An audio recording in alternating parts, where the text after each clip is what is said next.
The embargo was a response to American involvement in the 1973 Yom Kippur War. 6 days after Egypt and Syria launched a surprise military campaign against Israel, the U.S. supplied Israel with arms. In response to this, the OPEC announced an oil embargo against Canada, Japan, the Netherlands, the United Kingdom, and the U.S. The crisis had a major impact on international relations and created a rift with NATO. Some European nations and Japan sought to disassociate themselves with the U.S. foreign policy in the Middle East to avoid being targeted by the boycott.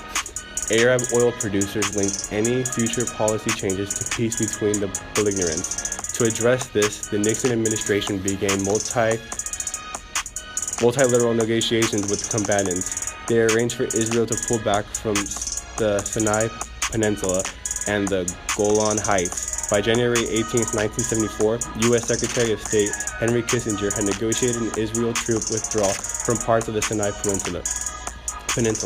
The promise of negotiated settlement between Israel and Syria was enough to convince Arab oil producers to lift the embargo in March 1974. Wait, what about all that stuff that we were running around? Independently, OAPEC members agreed to use their leverage over the world price-setting mechanism for oil to stabilize their incomes by raising world prices after a short, recent failure of negotiations with the Western oil companies.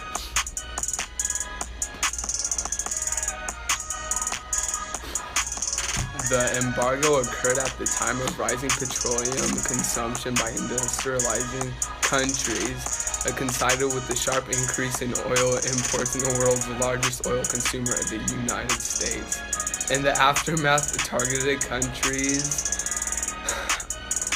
initialized a wide variety of policies to contain their future dependency. I'm going in. The 1973 oil price shock, with accompanying the 1973-74 stock market crash, were regarded as the first discrete event since the Great Depression to have a present effect on the U.S. economy.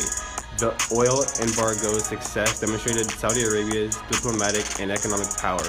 It was the largest oil exporter and a politically and religiously conservative kingdom.